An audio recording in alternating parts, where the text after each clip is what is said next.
जी बच्चों, आज हम हिस्टोलॉजी का लेक्चर पढ़ेंगे, एड्रिनल ग्लैंड्स। कैसे हैं आप सब लोग? Amity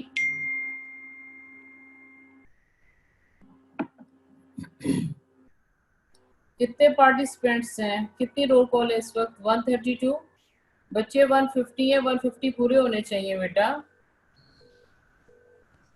ji. Let's start with the lecture.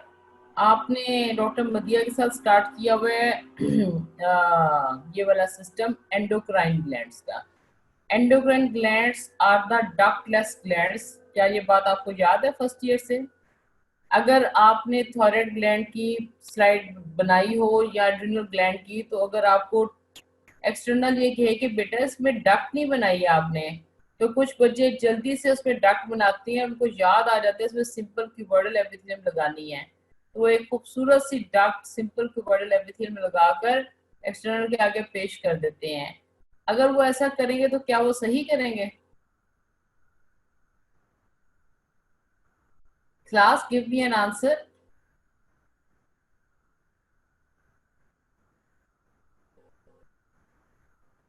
Class give me an answer. अगर आपने एड्रिनल ग्लैंड, पिट्यूटरी ग्लैंड या थायराइड ग्लैंड की स्लाइड बनाई है, एक्सटर्नल आपसे कहते हैं बेटा इसमें आपने डक्ट नहीं बनाई है, तो आप जल्दी से उसमें डक्ट बना दोगे सिंपल क्यूबोइडल एपिथेलियम लगा के। क्या आप सही करोगे या गलत करोगे?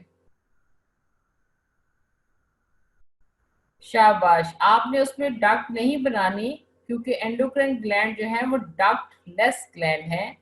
तो अगर इनकी डक्ट नहीं है तो फिर इनकी जो ये स्क्रीशंस प्रोड्यूस कर रहे हैं, ये जो स्क्रीशन प्रोड्यूस कर रहे हैं, कहाँ जाएंगे क्लास? फर्स्ट ईयर तो बहुत प्रॉम्प्ट टाइप करती है और बहुत जल्दी आंसर लिखती है, आप भी उन्हीं की तरह करो।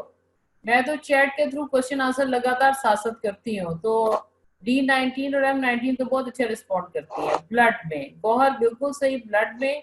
इसलिए ये जो आपके जितने भी एंडोक्राइन ग्लैंड हैं, इनके अंदर ब्लड वेसल्स बहुत ज्यादा होंगी। एक बात तय हो गई कि एंडोक्राइन ग्लैंड के अंदर ब्लड, एक तो ये डक्टलेस है, पहली बात हो गई। दूसरी बात ये हो गई कि इनके अंदर ब्लड वेसल्स बहुत ज्यादा होंगे।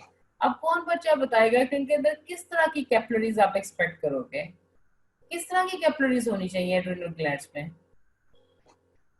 एड्रिनल ग्लैंड, पिट्यूटरी ग्लैंड में किस तरह की कैपिलरीज आप सोचते हो होनी चाहिए? Fenestrated, very good. या फेनेस्ट्रेटेड होंगे या साइनोसॉइडल होंगे। नेक्स्ट क्वेश्चन, व्हाई फेनेस्ट्रेटेड और sinusoidal, why not continuous? Class, सारी क्लास पार्टिसिपेट करो।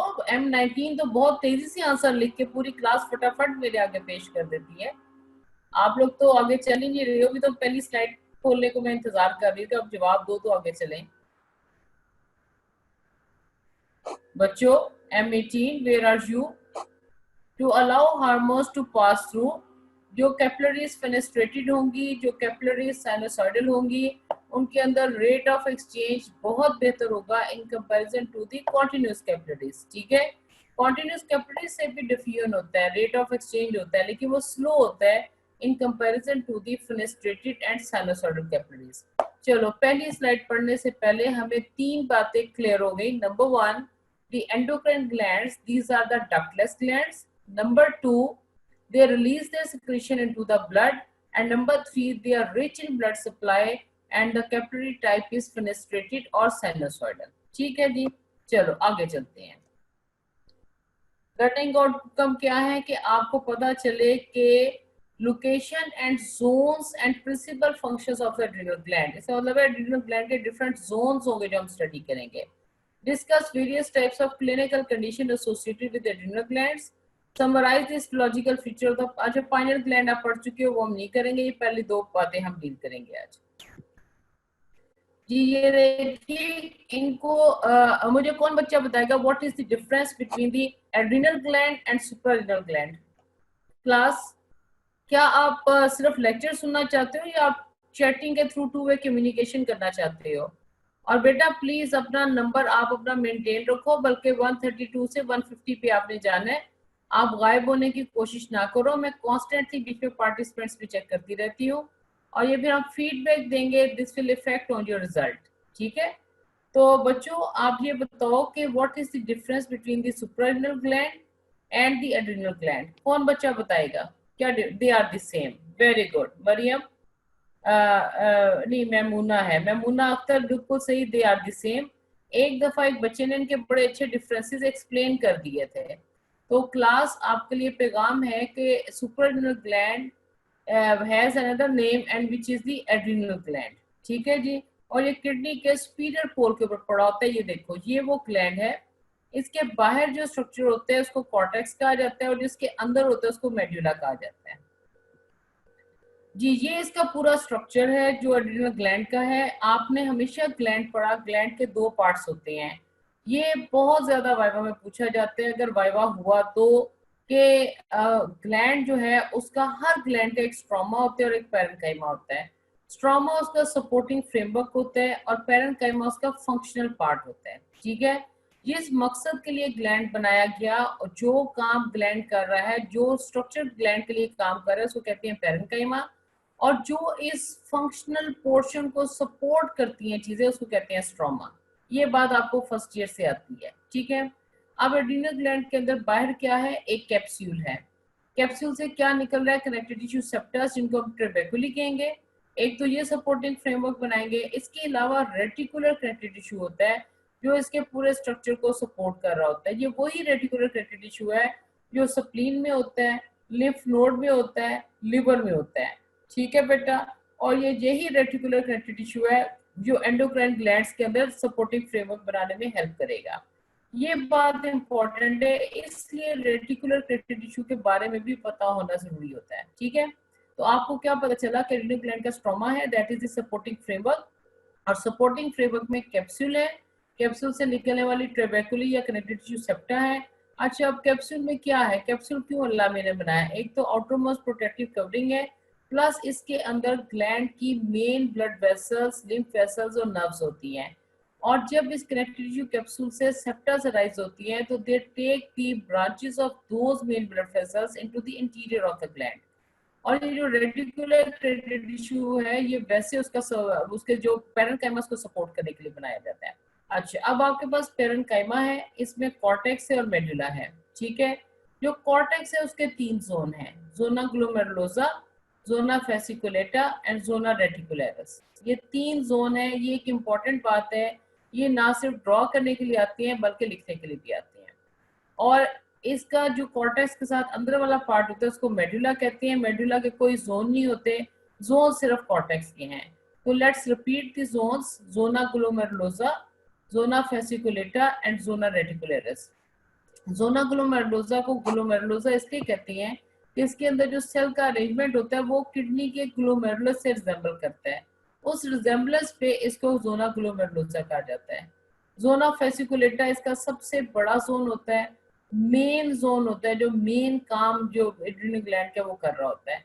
और जोना रेटिकुलरिस ऐसे सेल का जोन होता है जो बहुत स्मॉल साइज के होते हैं। Is that clear to all of you? Class class please respond.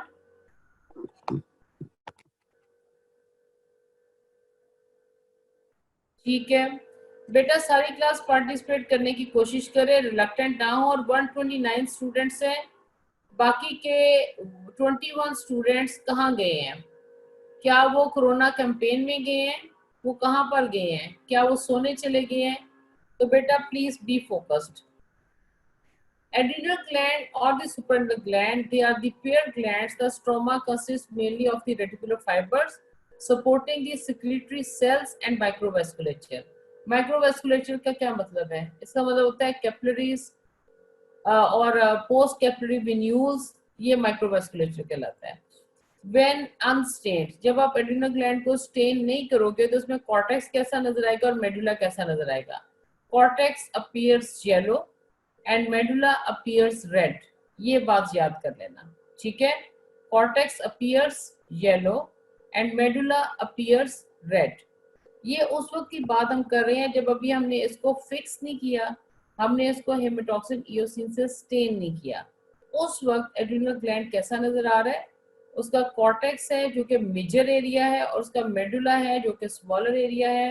Cortex के तीन जोन हैं और सारा कॉर्टेक्स कैसा नजर आता है? येलो। और मेडुला कैसा नजर आता है, रेड। अब आप इसके स्ट्रक्चर को सामने रखते हुए अब हम यहाँ पर देखेंगे the cortex and the medulla can be considered as two different organs, क्योंकि इन दोनों का ओरिजिन।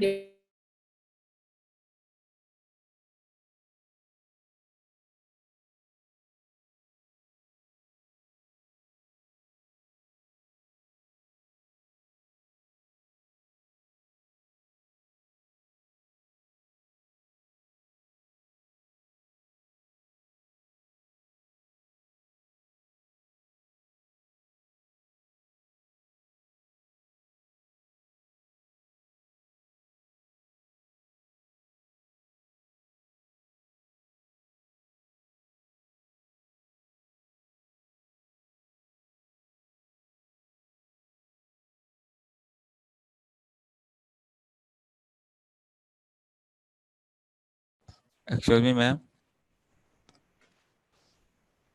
हेलो मैम, आपकी आवाज़ नहीं आ रही।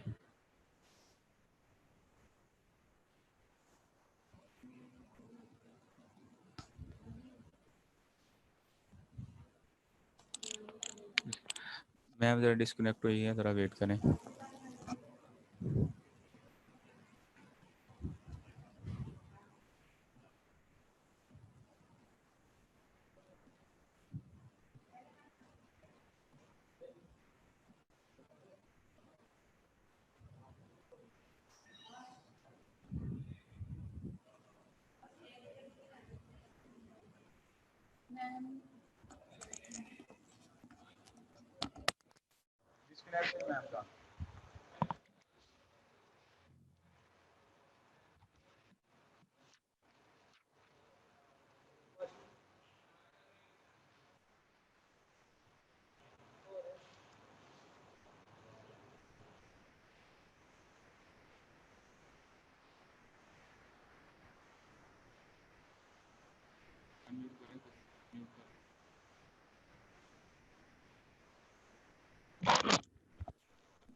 जी मैम।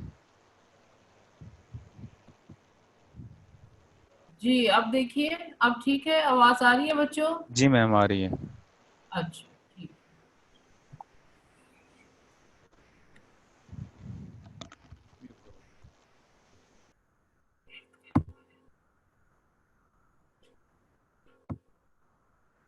जी बच्चों हम बात कर रहे थे स्ट्रक्चर की। मैंने आपसे क्वेश्चन किया था कि आप मुझे ये बताएं कि क्या आप एम्ब्रियोलॉजी में एंडोक्राइन ग्लैंड्स की डेवलपमेंट पढ़ चुके हो? Class M18, do you hear me?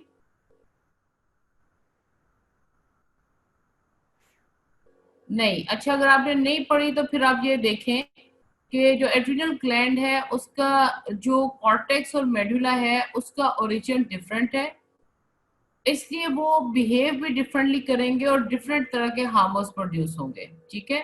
The cortex and medulla can be considered as two different organs. The cortex is mesodermal in origin while the medulla develop from the neural crest cells. आपने first year में पढ़ा होगा neural crest cells neuro ectoderm से develop होती हैं और उसके बाद वो बॉडी के डिफरेंट जगहों पर चली जाती हैं और डिफरेंट काम करती हैं, जैसे स्किन में आके मेलानोसाइट बना लेती हैं। इसी तरह वो एड्रिनल ग्लैंड के एरिया में आकर एड्रिनल ग्लैंड का मेडुला डेवलप करते हैं। और आपके पास जो कॉर्टेक्स है that is mesodermal in origin.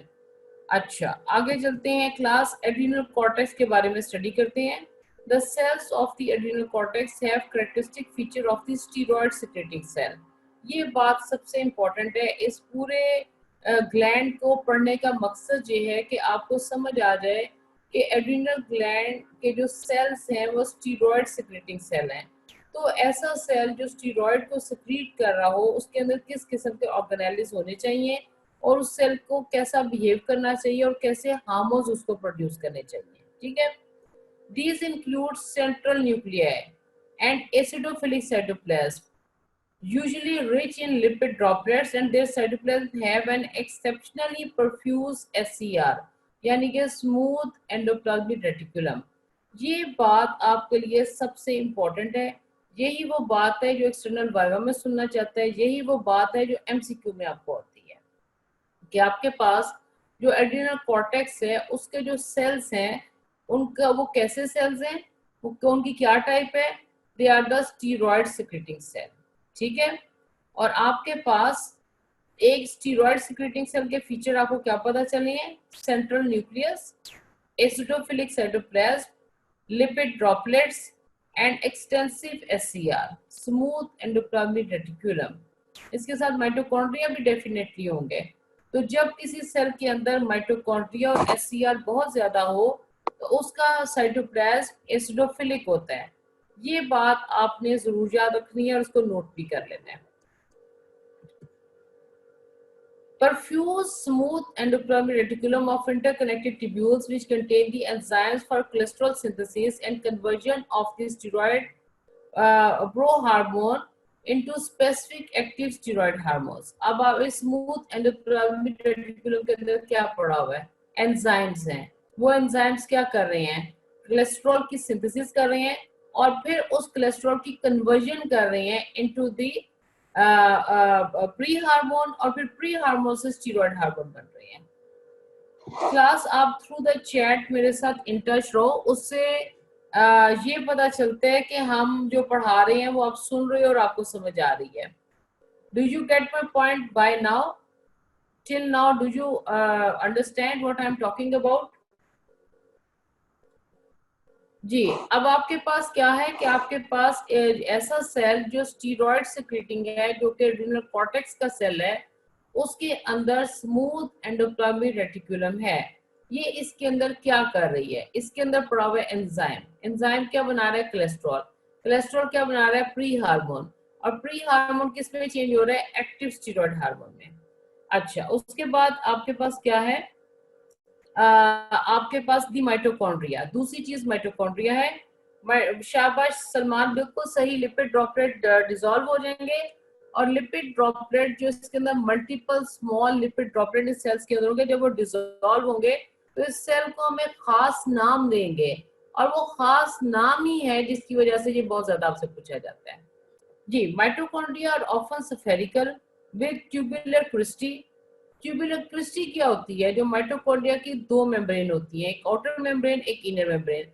जो इनर मेम्ब्रेन होती है it is thrown into the folds, तो उस इनर मेम्ब्रेन की फोल्ड्स को क्रिस्टी कहते हैं। माइटोकॉन्ड्रिया स्फेरिकल होंगे with tubular cristae. These mitochondria not only synthesize ATP but also contain the enzymes for converting the cholesterol to pre-hormone। ठीक है, अब ये समझ में आई है आपको बात कि माइटोकॉन्ड्रिया सिर्फ एटीपी नहीं बना रहा, बल्कि माइटोकॉन्ड्रिया के अंदर वो एंजाइम्स हैं जो यहाँ पर कोलेस्ट्रॉल की कन्वर्जन हो रही थी ना प्री हार्मोन में, वो कोलेस्ट्रॉल को प्री हार्मोन स्टेज में चेंज कौन सा एंजाइम करता है, जो कि माइटोकॉन्ड्रिया का होता है। और फिर आपके पास स्टीरॉयड हार्मोन की सिंथेसिस हो जाती है। इससे आपको क्या पता चला कि अगर खाली एससीआर एक स्टीरॉयड सिक्रेटरी सेल के अंदर हो तो वो अकेला स्टीरॉयड हार्मोन नहीं बना सकता जब तक उसके साथ माइटोकॉन्ड्रिया काम ना करे। तो आपको जो एमसीक्यू हम पेश करते हैं ना बेटे, वो ये वाला होता है, ये लास्ट लाइन जो हमने लिखी हुई है। The function of steroid producing cell involves the close collaboration between, बस इतना लिख के हम छोड़ देते हैं और नीचे ऑप्शन हम दे देते हैं SCR and RER, SCR and ribosome, ribosome and RER, SCR and mitochondria, mitochondria and lysosome. ठीक है, तो आप किसको पिक करना पसंद करेंगे class? Steroid producing cells involve the close collaboration between, किन दो ऑर्गेनेलिस के इकट्ठे काम करने से स्टीरॉयड हार्मोन प्रोड्यूस होगा? SCR and mitochondria. Very good, आपने ये बात हमेशा याद रखनी है और ये बात आपने जरूर याद, ये बहुत इंपॉर्टेंट एमसीक्यू है, ये यूएचएस का एमसीक्यू है और आपने इसको हमेशा याद रखना है। अभी तक आपको पता चला कि जो आपका एड्रिनल कॉर्टेक्स है उसके सेल कैसे हैं क्लास, उसके सेल कैसे हैं क्लास? एड्रिनल कॉर्टेक्स के सेल कैसे हैं? वो है बेटा स्टीरॉयड प्रोड्यूसिंग सेल। ठीक है, और जो स्टीरॉयड प्रोड्यूसिंग सेल होता है उसके अंदर कौन से ऑर्गेनेलिज होते हैं, उसके क्या फीचर होते हैं? उसका राउंड न्यूक्लियस होता है, एसिडोफिलिक साइटोप्लाज्म होता है और उसके अंदर एससीआर माइटोकॉन्ड्रिया होते हैं, लिपिड ड्रॉपलेट्स होती हैं। ठीक है, क्या आपको मेरी आवाज आ रही है बच्चों? आवाज क्लियर है क्लास?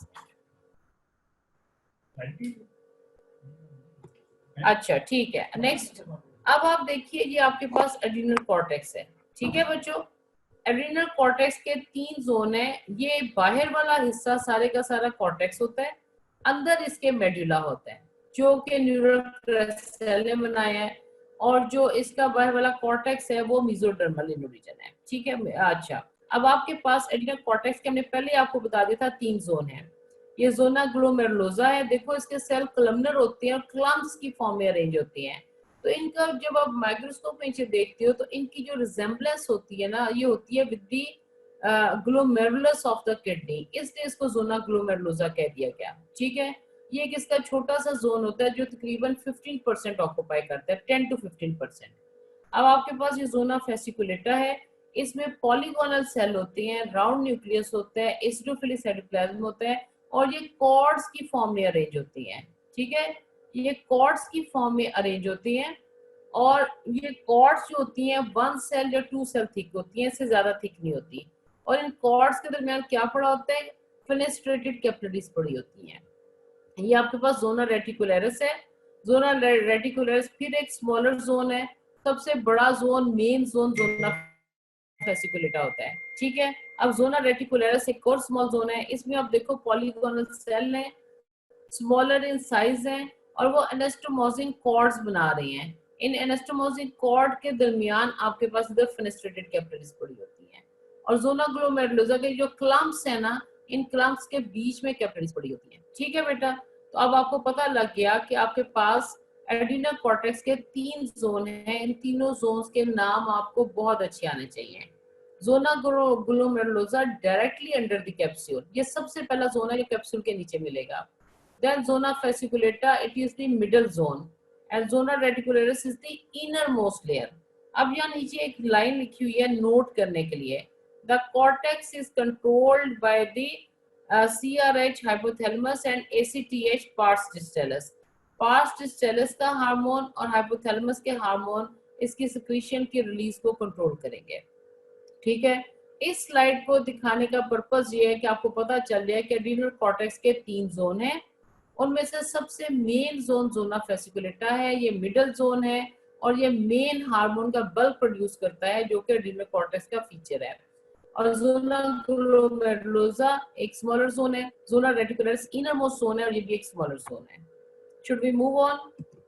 अच्छा जी, अब आप ये पिक्चर देखिए, ये आपके पास एड्रिनल कॉर्टेक्स है और ये एड्रिनल कॉर्टेक्स का पोर्शन हमने यहाँ से काट के यहाँ पर आपको दिखा दिया है। ठीक है बच्चों, ये एड्रिनल कॉर्टेक्स यहाँ से लेके यहाँ तक है और ये अंदर जो है ये मेडुला पड़ा हुआ है। एड्रिनल कॉर्टेक्स इसके ऑल अराउंड है, ऑल अराउंड एड्रिनल कॉर्टेक्स है। ये पॉइंट जरूरी है याद रखना।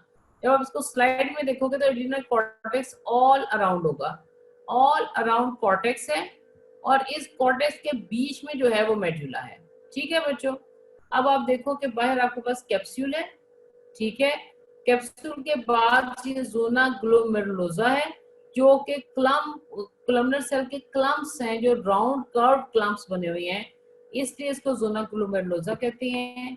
इसके नीचे देखो ये कॉर्ड्स हैं, ये कॉर्ड्स 1 सेल या 2 सेल से ज्यादा थिक नहीं होती और ये नेस्टोमोसिंग कॉर्ड्स हैं और इनके बीच में ये कैपिलरीज का नेटवर्क पड़ा हुआ है। उसके बाद जोना रेटिकुलरिस देखो, इसमें नेस्टोमोसिंग कॉर्ड्स हैं, 7 कैपिलरीज पड़ी हुई हैं और नीचे आपके पास मेडुला है। मेडुला के अंदर भी कैपिलरीज पड़ी हुई हैं और मेडुला के अंदर भी जो सेल्स हैं वो नेस्टोमोसिंग कॉर्ड्स की फॉर्म में पड़े हुए हैं। अभी इस पिक्चर से आपने सिर्फ ये सीखा है कि एक ग्लैंड है जिसका नाम एड्रिनल ग्लैंड या सुप्रारेनल ग्लैंड है। इसका स्ट्रक्चर क्या है कि बाहर कैप्सूल है, कैप्सूल के नीचे आपके पास कॉर्टेक्स है और कॉर्टेक्स के अंदर आपके पास मेडुला है।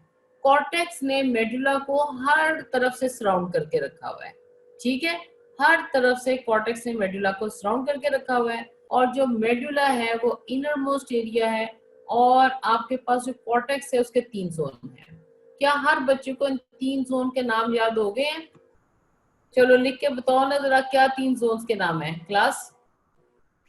3 जोन्स के नाम जरा लिख के बताओ फटाफट, फिर आगे चलें कि कौन कौन से हार्मोन्स प्रोड्यूस कर रहे हैं। शाबाश, good class. Zona glomerulosa, very nice.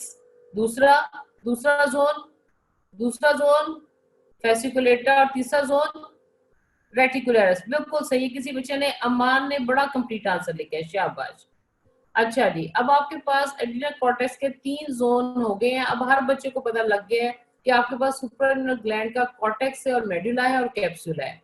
Cortex जो है उसके 3 जोन है। जो आउटर मोस्ट जोन है जो कैप्सूल के बिल्कुल नीचे है उसको कहेंगे जोना ग्लोमेरुलोसा। अब ये लिखने के लिए आता है, ये ग्लैंड बड़ा इंपॉर्टेंट है, ये लिखने के लिए भी आता है, इसलिए इस पे थोड़ी सी तवज्जो दी जा रही है।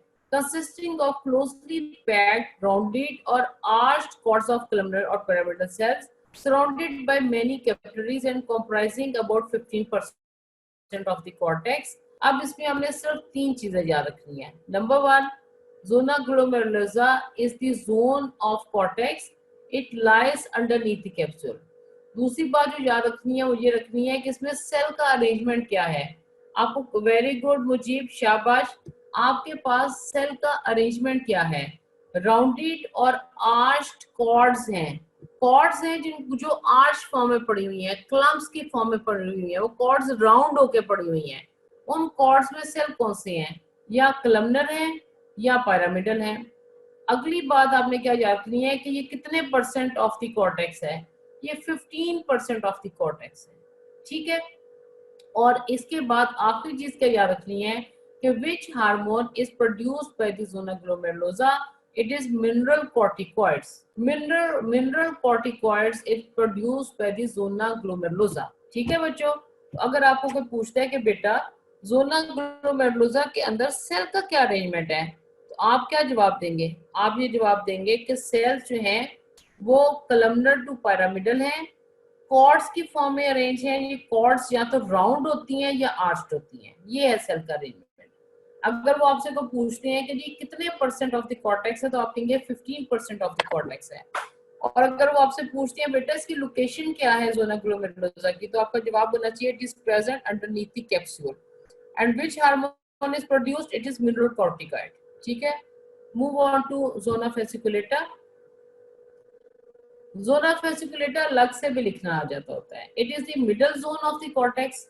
It occupies 65 to 80% of the cortex, ठीक है। आपको ये यूं लिखना आ सकता है, give the histological feature of the cells of zone which forms the main bulk of the adrenal cortex, ठीक है। तो main bulk of adrenal cortex कहां से आ रहा है? जोना फेसिकुलेटा से आ रहा है। और जोना फेसिकुलेटा आपके पास क्या कर रहा है? 65 to 80% ऑफ द कॉर्टेक्स को बना रहा है। इसके अंदर long cords of large polyhedral cells हैं। आपको दिखाएंगे ना कॉर्ड का अरेंजमेंट था, अगर आप वापस वो पिक्चर पे जाओ तो ये देखो, long cords of polyhedral cell हैं। और ये यहाँ पर तो जरा क्यूबिक शेप बना दिया है, ये पॉलीहेड्रल या पॉलीगोनल होते हैं, राउंड न्यूक्लियस होता है इसका। ये देखो कॉर्ड्स की फॉर्म में है, 1 सेल थिक कॉर्ड होगी या 2 सेल थिक कॉर्ड होगी और बीच में कैपिलरीज होंगी। जी आगे चलते हैं। Fenestrated sinusoidal capillaries are present. कुछ कैपिलरीज फेनेस्ट्रेटेड होंगी, कुछ साइनोसॉइडल होंगी। The cells are most densely filled with cytoplasmic lipid droplets. अब पहले जोन का जो जोना ग्लोमेरुलस है उसके सेल डेंसली पैक्ड नहीं थे लिपिड ड्रॉपलेट के साथ। जोना फेसिकुलेटा के ही सेल्स डेंसली पैक्ड होंगे with the cytoplasmic lipid droplets. तो इन सेल्स के अंदर मल्टीपल स्मॉल लिपिड ड्रॉपलेट्स होंगे। अब सलमान साबिर आपकी बात बिल्कुल सच साबित हो जाएगी कि अब जब आप इसको स्टेन करोगे तो इसके ये सारे multiple small lipid droplets dissolve हो जाएंगे और इस सेल के अंदर छोटे छोटे माइन्यूट से मल्टीपल एम्प्टी स्पेसेस छोड़ देंगे। इसीलिए cells of the zona fasciculata are called the spongiocytes. Sponge की तरह होते हैं, स्पॉन्ज की तरह होते हैं, इनका नाम हो जाता है स्पॉन्जियोसाइट, ठीक है। इनका नाम क्या हो जाएगा? स्पॉन्जियोसाइट, ठीक है बच्चों। तो आपसे पूछा जाता है, जिस तरह एक कुफर सेल बहुत ज्यादा आपसे पूछा जाएगा, पराइटल सेल बहुत ज्यादा पूछा जाएगा, इसी तरह अब आपसे पनीत सेल बहुत ज्यादा पूछा जाता है, तो स्पंजियोसाइट भी बहुत ज्यादा पूछा जाता है। तो अब आपको क्या पता चला कौन सा सेल है जो स्पॉन्जियोसाइट है? कौन सा सेल है जो स्पॉन्जियोसाइट है? The cells of the zona fasciculata are called the spongiocyte. अब आपसे पूछा जाएगा कि हाँ बेटे आपने बता दिया सेल्स ऑफ जोना फेसिकुलेटा और spongiocytes, why they have got the appearance of sponge like structure. तो फिर आपका ये जवाब होगा the cells of zona fasciculata are most densely filled with the cytoplasmic lipid droplets. After staining, these lipid droplets wash due to the xylene or alcohol in the staining technique, and they leave the empty spaces behind, due to which they give the appearance like sponge. And these cells are called the spongiocytes. Very good, Mujibur Rahman. You are participating very well. Good boy. Cells of this zone secrete glucocorticoids, especially the cortisol. अब ये zone क्या produce कर रहा है? Glucocorticoid, और specially उसमें क्या है? Cortisol. Secretion is controlled by ACTH with negative feedback. Negative feedback आपको फिजियोलॉजी वालों ने बहुत अच्छी पढ़ा दी होगी. ठीक है जी, आगे चलते हैं. Zona reticularis, the innermost zone, comprises 10% of the cortex. तो फिर सबसे छोटा जोन कौन सा हुआ? Zona reticularis. And contact the adrenal medulla. It consists of smaller cells of irregular cords interwoven with wide capillaries. अब आप इसके लिए इसकी पिक्चर देखें. ये देखें, इसके अंदर जो कैपिलरीज हैं वो वाइड हैं. ठीक है, इधर कैपिलरीज वाइड नहीं है, इधर कैपिलरीज वाइड नहीं है, लेकिन जोना रेटिकुलरिस की कैपिलरीज वाइड हैं, इसके सेल स्मॉल हैं और इंटरवूवन कॉर्ड्स यानी कि इंटर कम्युनिकेटिंग एनास्टोमोसिन कॉर्ड की फॉर्म में पड़े हुए हैं जी. It consists of smaller cells of irregular cords interwoven with wide capillaries. They contain fewer lipid droplets and more lipofuscin pigment. Lipofuscin pigment याद आया? फर्स्ट ईयर में आपने पढ़ा था. जब कोई सेल अपनी इंट्रासेलुलर डाइजेशन करता है तो इंट्रासेलुलर डाइजेशन के जो रेमिनेंट्स होती हैं वो लाइपोफुस्किन पिगमेंट की फॉर्म में स्टोर होने शुरू हो जाती हैं. और ये लाइपोफुस्किन पिगमेंट आपके पास कहाँ कहाँ होती हैं?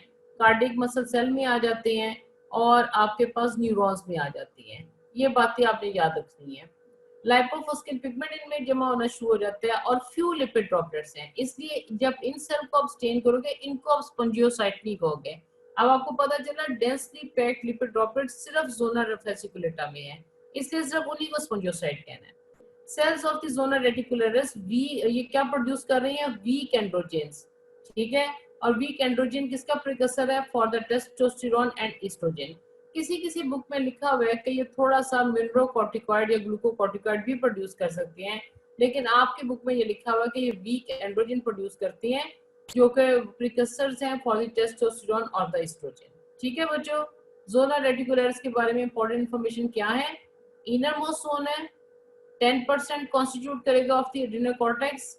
इसके सेल स्मॉल हैं और आपस में एनास्टोमोस कर रहे हैं इन कॉर्ड्स, और कैपिलरीज जो हैं वो वाइड हैं, फ्यू लिपिड ड्रॉपलेट्स हैं और लाइपोफुस्किन पिगमेंट है. ये लाइपोफुस्किन पिगमेंट आपको जोना फेसिकुलेटा में भी नहीं मिलेगा और जोना ग्लोमेरुलोसा में भी नहीं मिलेगा. ठीक है बच्चों, आगे चलेंगे. और कौन सा हार्मोन प्रोड्यूस कर रहे हैं? एंड्रोजन.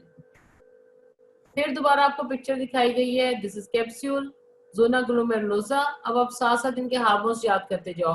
जोना ग्लोमेरुलोसा का मिनरोकॉर्टिकॉइड है, जोना फेसिकुलेटा के सेल्स सिर्फ इसके सेल स्पॉन्जियोसाइट कहलाएंगे because they are densely packed with lipid droplets. ये प्रोड्यूस करेंगे ग्लूकोकॉर्टिकॉइड, और जोना रेटिकुलरिस के सेल प्रोड्यूस करेंगे वीक एंड्रोजन. इसकी कैपिलरीज वाइड हैं, सेल्स स्मॉल हैं, इनमें lipofuscin pigment and few lipid droplets हैं.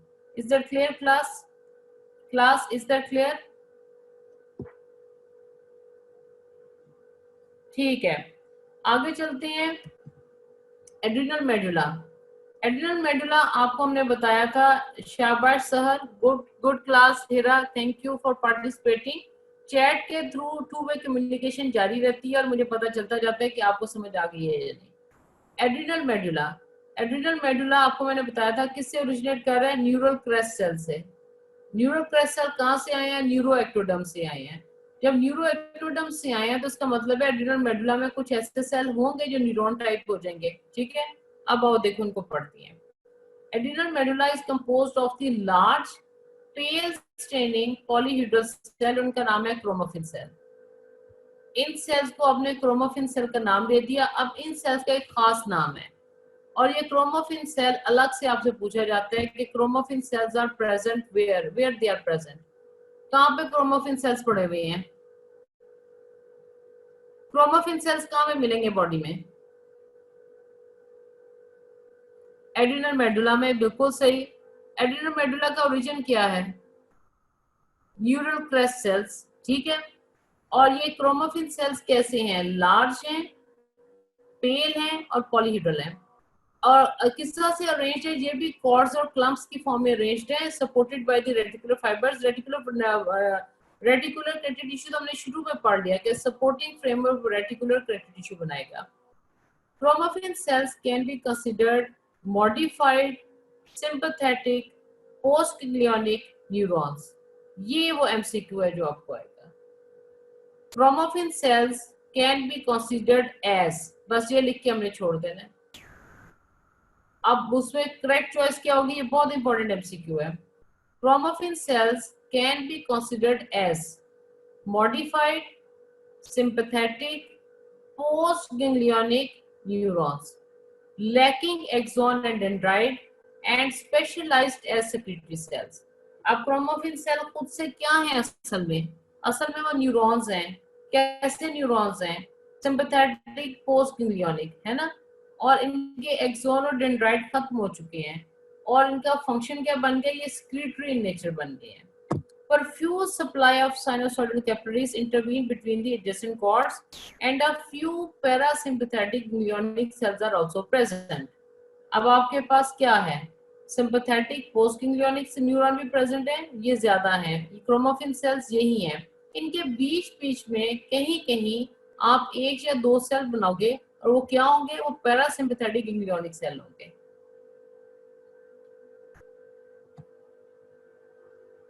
बेटा ये मुजीब आपने पूछा कि इनके एक्सॉन और डेंड्राइट नहीं है, तो ये कंडक्ट कैसे करेंगे? इनका काम यहाँ पर कंडक्शन नहीं है, इनका काम कंडक्शन से चेंज करके इनको सिक्रेटरी सेल बना दिया गया है, ठीक है।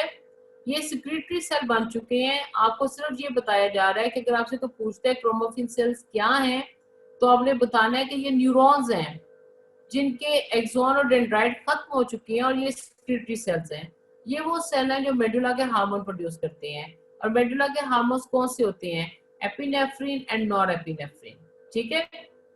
उसके बाद इन क्रोमोफिन सेल के बीच में, क्रोमोफिन सेल क्या है? Sympathetic post ganglionic neuron. इन क्रोमोफिन सेल के बीच में थोड़े से सेल और पड़े होते हैं, और वो होती हैं पैरासिम्पैथेटिक गैंग्लियोनिक सेल, ठीक है। और साथ इनके क्या पड़ा होता है? Sinusoidal capillaries. बस आपको ये एड्रिनल मेडुला के क्रोमोफिन सेल बहुत इंपॉर्टेंट है। आपको सबसे पहले जो रॉकेट्स हैं याद करना है, वो ये करना है कि क्रोमोफिन सेल्स क्या है? न्यूरॉन्स। कौन से न्यूरॉन्स? सिंपैथेटिक पोस्ट गैंग्लियोनिक, ठीक है। और इन ये क्रोमोफिन सेल्स के साथ और क्या मेडुला में पड़ा होता है? पैरासिम्पैथेटिक गैंग्लियोनिक सेल्स, ठीक है। ज्यादा कौन से हैं? Chromaffin cell. कम कौन से हैं? Parasympathetic ganglionic cell. इन दोनों टाइप के सेल्स के अलावा क्या पड़ा हुआ है? साइनोसॉइडल।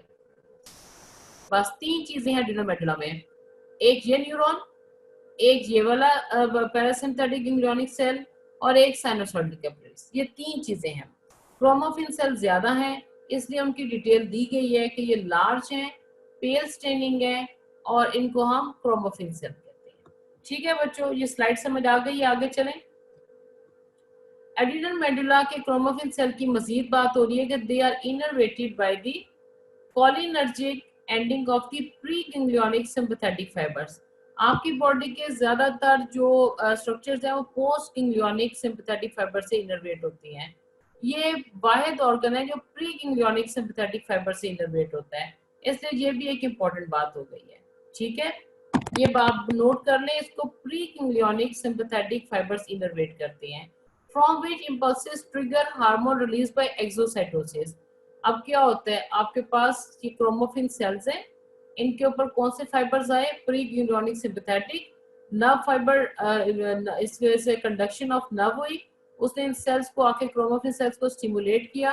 क्रोमोफिन सेल्स के अंदर पड़ा हुआ जो इनका हार्मोन है वो एक्सोसाइटोसिस से बाहर रिलीज हो गया। Adrenal medulla hormones are epinephrine and norepinephrine. अब ये दो हार्मोन्स हैं। अब ये दोनों हार्मोन्स एक स्ट्रक्चर बनाकर पड़े हुए होते हैं क्रोमोफिन सेल्स के अंदर। अब वो जरा देखो। अच्छा, कौन बच्चा बताएगा कि what is the difference between catecholamines and epinephrine and norepinephrine? कौन बच्चा बताएगा ये कैटेकोलामीन्स क्या है? कैटेकोलामीन्स क्या है बच्चों?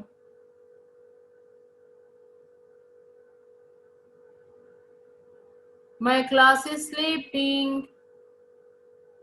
बेटा कैटेकोलामीन्स क्या है?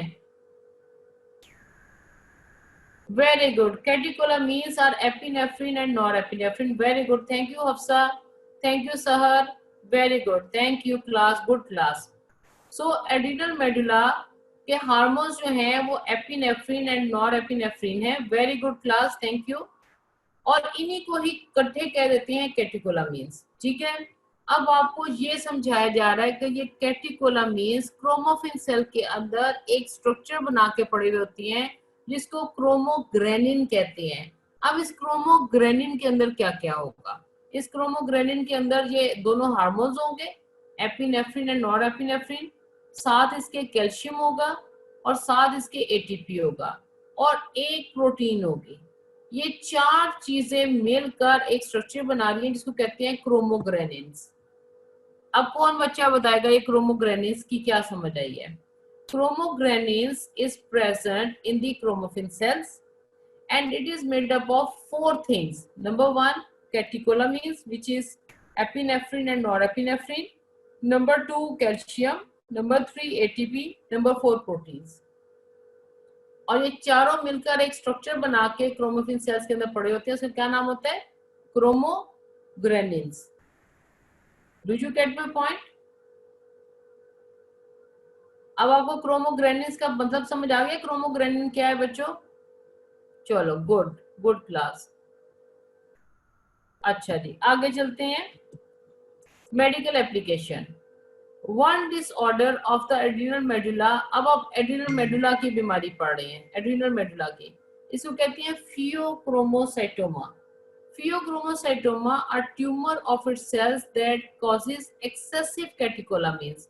जब एपिनेफ्रिन एंड नॉरएपिनेफ्रिन बहुत ज्यादा अमाउंट में रिलीज होगा तो क्या ये दो चीजें कर सकता है? एक चीज है हाइपरग्लाइसीमिया और दूसरा होता है transient elevations of blood pressure. एकदम खड़े खड़े बंदे का बीपी ऊपर गया, एकदम खड़े खड़े नीचे आया और साथ उसको होगा हाइपरग्लाइसीमिया। तो ये फियोक्रोमोसाइटोमा डिजीज का नाम है। ये किस स्ट्रक्चर का डिजीज होगी? एड्रीनल मेडुला की। और एड्रीनल मेडुला के सेल का ये ट्यूमर है। ट्यूमर का मतलब है कि सेल एबनॉर्मली नंबर उनका इंक्रीज हो गया है। जितना नंबर हमें नहीं चाहिए एबनॉर्मल नंबर इंक्रीज हुआ है। जब एबनॉर्मल नंबर इंक्रीज होगा तो जाहिर है जो वो प्रोड्यूस कर रहे हैं प्रोडक्शन भी इंक्रीज हो जाएगी। और जब एक्सेसिव कैटेकोलामीन्स होंगे तो दो प्रॉब्लम्स क्या बॉडी में होंगी? Hyperglycaemia and transient elevation of blood pressure. जी, अब आपके पास डिसऑर्डर ऑफ दी, हाँ बिल्कुल सही है, adrenal diabetes caused by it, बिल्कुल सही है। Disorders of the adrenal cortex. अब हम कॉर्टेक्स पे आ गए हैं बेटा, कॉर्टेक्स पे आ गए हैं। मेडुला का एक प्रॉब्लम था वो हमने डिस्कस कर लिया। अब हम कॉर्टेक्स के ऊपर आ गए हैं। कॉर्टेक्स के कितने जोन थे? जोना ग्लोमेरुलोसा, फेसिकुलेटर, रेटिकुलरस, है ना। और बेसिकली वो क्या प्रोड्यूस कर रहे थे? ग्लूकोकॉर्टिकॉइड एंड मिनरलोकॉर्टिकॉइड, है ना, और वीक एंड्रोजन। अब आपके पास क्या है कि इसके कुछ फंक्शन है, कुछ बीमारियां हैं जो प्रोड्यूस होंगी due to the hyper functioning of adrenal cortex, यानी एड्रीनल कॉर्टेक्स के सेल ज्यादा अपनी प्रोडक्शन करनी शुरू कर दें। और दूसरी प्रॉब्लम होगी जब एड्रीनल कॉर्टेक्स के सेल्स हाइपर फंक्शनल हो जाएंगे, अपना काम कम करना शुरू कर देंगे, अपनी सिक्रीशन कम कर देंगे। तो ये दोनों एमसीक्यूज इंपॉर्टेंट बनते हैं, जरा सुनो वो कैसे बनाए जाते हैं। Name the tumor of the adrenal cortex can result in excessive production of glucocorticoid. ठीक है, name the syndrome.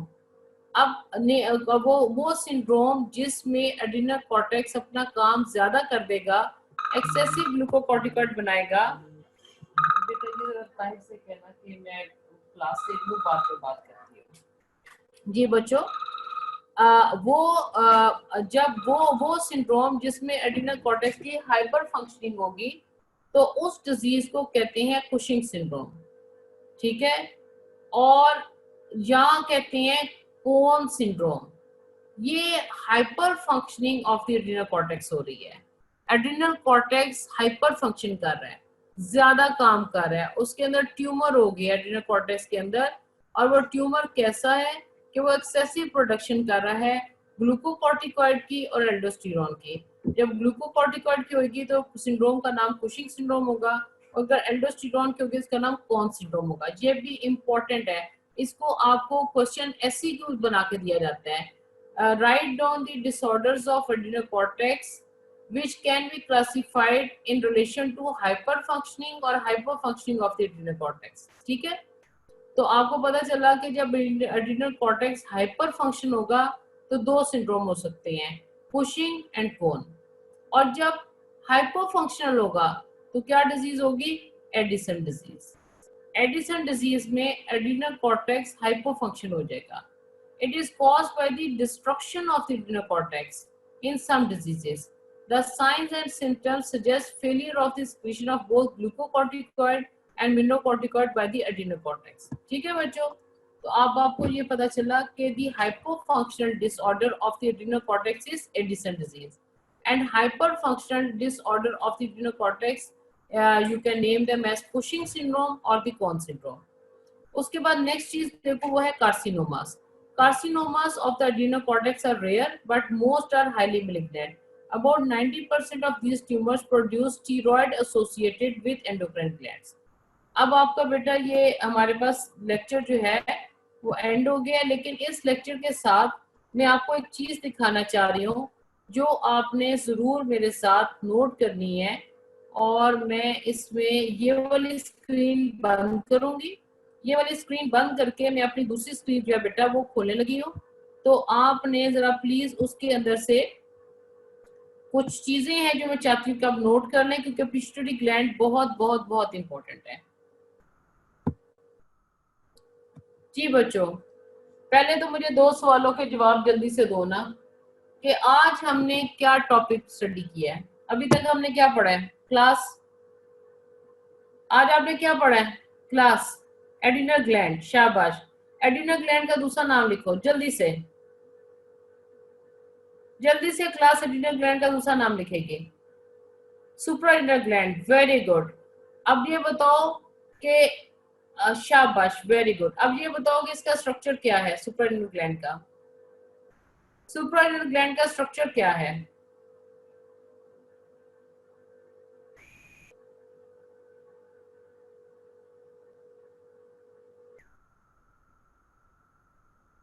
Paired endocrine, ये हफ्सा आपने पेयर्ड एंडोक्राइन ग्लैंड लिखे, ये आंसर रेलिवेंट नहीं है बेटे। सलमान का आंसर कदरे रेलिवेंट है। It has the medulla and cortex. Salman आप भूल गए कि आपको इसके अंदर यूं लिखना चाहिए था कि it has the stroma and parenchyma. The stroma composed of the capsule, trabeculae and reticular tissue, and parenchyma composed of cortex and medulla. ठीक है, इस तरह से स्ट्रक्चर का आपको जवाब देना चाहिए। अगर मैं आपसे स्ट्रक्चर पूछ रही हूँ तो आपको ये जवाब लिखना चाहिए था, the adrenal gland has two components, stroma and parenchyma. Stroma composed of capsule, trabeculae and reticular connective tissue, while parenchyma is divided into two portion, cortex and medulla. अब ये बताओ कि कॉर्टेक्स के 3 जोन कौन से हैं, वो आप लिख के मुझे बता चुके हो, चलो ठीक है छोड़ो उनको।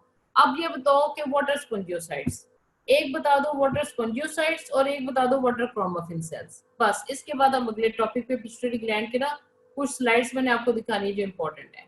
सहर जल्दी से बेटा बताओ, अच्छे बच्चे, सहर, which zona fasciculata cells are called the spongiocytes? Zona fasciculata is spongiocyte नहीं कहना, cells of zona fasciculata are called the spongiocytes. Mujibur Rahman, आपको इसका जवाब यूं देना चाहिए, जब मैंने कहा what are spongiocytes तो आपको जवाब देना चाहिए cells of zona fasciculata are called spongiocytes। ठीक है, अब नेक्स्ट क्वेश्चन मैंने किया है what are chromaffin cells? Very good Arooj, आपने बिल्कुल सही लिखा। अब मेरा नेक्स्ट क्वेश्चन है, what are chromaffin cells? Awwal Nisa ने बहुत अच्छा लिखा है, शाबाश। Cells of zona fasciculata are spongiocytes and cells of the renal medulla are called the chromaffin cells. अच्छा, अब ये बताओ कि स्टीरॉइड सिक्रेटिंग सेल के अंदर कौन से दो ऑर्गेनेल्स होना बहुत जरूरी है? कौन से दो ऑर्गेनेल्स हैं जो हमेशा मिलेंगे? SCR and mitochondria. Wonderful wonderful, आपने सारे एमसीक्यू खूबसूरती से हल कर लिए हैं, वेरी गुड। अब आप बेटा पिट्यूटरी ग्लैंड की एक दो स्लाइड्स है जो मैं आपको दिखाना चाहती हूँ, वो आप मेरे साथ जरा कर लो। और एक चीज आपको पता होना चाहिए, जो पॉइंट आपके पास नॉलेज में आपके नहीं है वो जरा इधर से नोट करते जाना। ये डॉक्टर मदिया आपको पढ़ा चुकी है, लेकिन कोई ऐसा पॉइंट जो आपको नहीं पता वो मेरी स्लाइड से नोट करना। पिट्यूटरी ग्लैंड का दूसरा नाम होता है हाइपोफिसिस। आपने कभी भी ये नहीं करना कि आपको कोई डिफरेंसेस पूछे between the pituitary gland and hypophysis तो आप हिल हिल के सुनाना शुरू हो जाओ, ठीक है? Pituitary gland has another name which is called the hypophysis, ठीक है? Hypo mean under and faces mean growth, तो किसी चीज के नीचे ग्रोथ होती है, ठीक है? वो भी हम देख लेंगे। अच्छा, आगे चलो। ये देखो, इसके भी दो दो इसके सोर्स ऑफ डेवलपमेंट होती है, ये आपको एम्ब्रियोलॉजी में पढ़ा दिए जाएंगे। एक होता है इसका ब्रेन से ग्रोथ, ठीक है? और एक इसकी होती है रूफ ऑफ द माउथ से ग्रोथ। जो डायनसेफ्लॉन ब्रेन का हिस्सा है वो डाउनवर्ड ग्रो करता है, और जो रूफ ऑफ द माउथ है वो अपवर्ड ग्रो करती है। जो जो माउथ की रूफ है वो रक्त की पाउच बना लेती है, और जो ब्रेन से डायनसेफ्लॉन से ग्रोथ फ्लोर से डाउनवर्ड आ रही होती है वो आपके पास न्यूरोहाइपोफिसिस बना लेती है। और जो रक्त की पाउच है वो आपके पास पार्स ट्यूबुलरिस, पार्स डिस्टेलस और पार्स इंटरमीडिया बना लेता है, जिसको कलेक्टिवली एडिनोहाइपोफिसिस कहती हैं। ये पिक्चर बड़ी इंपॉर्टेंट है, इसको अपने जहन में रखना है, ठीक है? अब आपको क्या पता चला कि आपके पास जो न्यूरोहाइपोफिसिस है, न्यूरोहाइपोफिसिस यानी पिट्यूटरी का वो हिस्सा जो न्यूरॉन्स वाला होगा, नर्व फाइबर्स वाला होगा, वो आपके पास कहाँ से आया? फ्लोर ऑफ डायनसेफ्लॉन से। और उसके तीन हिस्से बनते हैं जिसको पार्स नर्वोजा कहते हैं, मीडियन उसके बाद हम इसको इन्फेंडिबुलम कहते हैं, और फिर मीडियन एमिनेंस कहती हैं। जो एडिनोहाइपोफिसिस है उसके भी तीन हिस्से बनते हैं, एक होता है pars distalis, pars intermedia and pars tubularis, ठीक है? जो पॉइंट आपको नहीं पता वो आप प्लीज इधर से नोट करें। अब आपके पास पिट्यूटरी ग्लैंड को दो हिस्सों में हम डिवाइड करते हैं, इंटीरियर एंड पोस्टीरियर। एंटीरियर वही है जिसको आपने यहाँ पर नाम दिया है एडिनोहाइपोफिसिस का, और पोस्टीरियर वही है जिसको आपने यहाँ पे नाम दिया है न्यूरोहाइपोफिसिस, ठीक है? क्लास थोड़ा सा लिख के मुझे बताओ कि आपको कुछ समझ आ रही है या ये पहले से सब कुछ आपको पता था? कुछ कम्युनिकेट करो क्लास। तो अगर आपसे कोई कहते हैं बेटा एंटीरियर पिट्यूटरी का नाम लिखो, तो आप क्या लिखना पसंद करोगे? एंटीरियर पिट्यूटरी का क्या नाम है बच्चों? एडिनोहाइपोफिसिस। और पोस्टीरियर पिट्यूटरी का क्या नाम है? पोस्टीरियर पिट्यूटरी का क्या नाम है? Neurohypophysis. Very good Hafsa, very good very good. अब आपको हमेशा याद होना चाहिए कि जो एंटीरियर पिट्यूटरी है जो कि एडिनोहाइपोफिसिस है, इसके तीन पार्ट्स हैं, pars tubularis, pars intermedia and pars distalis. इनको सर चार्ट की फॉर्म में लिख लो, आपको बहुत अच्छा याद रहेगा। और जो आपके पास पोस्टीरियर पिट्यूटरी है जो कि न्यूरोहाइपोफिसिस है, उसके दो पार्ट्स बनते हैं, पार्स नर्वोसा एंड इन्फेंडिबुलम। कई लोग मीडियन एमिनेंस को भी इसमें डाल देते हैं, तो आप मीडियन एमिनेंस को डालना चाहते हो तो डाल सकते हो, लेकिन इसमें पार्स नर्वोसा इन्फेंडिबुलर स्टॉक, जिस स्टॉक के साथ ये ब्रेन के साथ लटका हुआ होता है ना, फ्लोर ऑफ द डायनसेफ्लॉन के साथ, वो मेंशन है ये स्टॉक। जी आगे चलें क्लास, आगे चलें। आपने ये नोट कर लिए क्लास? ठीक है। अच्छा, अब इस पे नेक्स्ट इंपॉर्टेंट बात जो है ना वो क्या है कि जो मैं आपको बताना चाह रही हूँ, इस पिक्चर में आप दोबारा देखें, एंटीरियर पिट्यूटरी है, this is the pars tubularis, this is the pars intermedia and this is the pars distalis. और ये जो पोस्टीरियर पिट्यूटरी है, ये इसमें ये स्टॉक है, इन्फेंडिबुलम और स्टॉक, और नीचे इसके पार्स नर्वोसा है। ये इसके पोर्शन फिर आपको करके दिखा दिए हैं। इनफंडेबुलम, न्यूरल स्टॉक है, स्टॉक में क्या है, एक उसका स्टॉक आ जाता है और एक उसकी मीडियन एमिनेंस आ जाती है। ये जरा डिवीजन प्लीज आप बड़ी अच्छी तरह से लिख लो, कई दफा सिर्फ आपको यही आता है, write down the general structure of the pituitary gland. तो this is the general structure, इस तरह से आपने उसको लिखना होगा। एडिनो हाइपोफिसिस एंटीरियर लोब, ये इसके 3 पार्ट्स हो गए।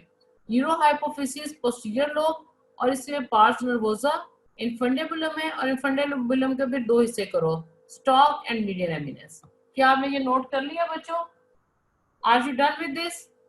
मैं आपको जल्दी से इसके सेल्स भी दिखाना चाह रही हूँ। Are you done with this class? चलो गुड।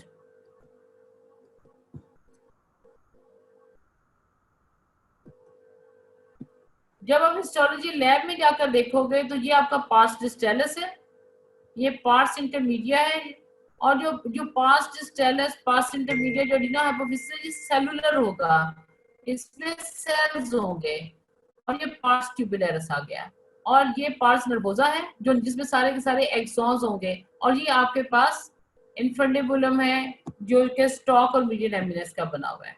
अच्छा जी, इसमें ये सेल्स का जरा चार्ट बना लो मेरे साथ।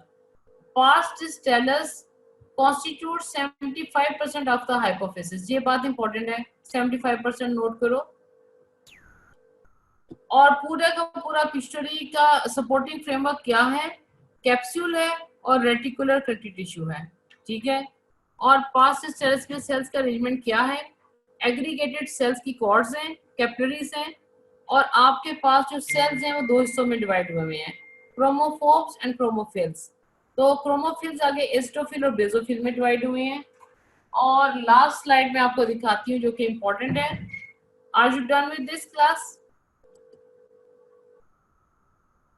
अच्छा, एक बात और आपको मैं बता दूं, आपको क्वेश्चन आता है और ये बहुत दफा यूएचएस में आता है, write down the cells present in the पास्ट डिस्टेलस।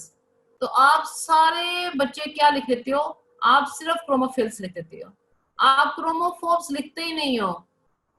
आप क्रोमोफिल्स जो 5 तरह के होते हैं बस वो लिख के तशरीफ ले आते हो। जब आप सिर्फ क्रोमोफिल्स लिखोगे तो आपके आधे नंबर कट जाएंगे, क्योंकि पहली डिवीजन क्या है, क्रोमोफोर्स 50%, क्रोमोफिल्स 50%, फिर आगे से क्रोमोफिल्स डिवाइड होंगे बेसोफिल और एसिडोफिल में, है ना। तो आपको ये क्वेश्चन आता है, write down the cells present in the पास्ट distalis, write down the histological feature and function in tabulated form. तो प्लीज आपने ये दोनों सेल्स लिखनी है, क्रोमोफोर्स भी लिखनी है, क्रोमोफिल्स भी लिखनी है, ठीक है। अब क्रोमोफिल्स को देखो कैसे डिवाइड किया गया है, एसिडोफिल और बेसोफिल। एसिडोफिल में क्या है, स्मेटो एंड मेमो, और बेसो के अंदर गोनेडो, थायरो एंड कोर्टिकोट्रोप्स, ठीक है क्लास। अब मैं आपको कोई अगला लेक्चर लूंगी ना तो थोड़ा सा हिस्ट्री हम उसमें और टच कर लेंगे, क्योंकि ये बहुत इंपॉर्टेंट टॉपिक है, ये बहुत दफा आता है लिखने को और बनाने को, ठीक है बच्चों। चलो, thank you very much, I hope you like the lecture. Lecture का मजा आया class? Did you enjoy the lecture class? कुछ समझ आया है, याद हो गया है? Good, thank you very much. अब नेक्स्ट लेक्चर में मुलाकात होगी। थैंक यू क्लास, खुदा हाफिज।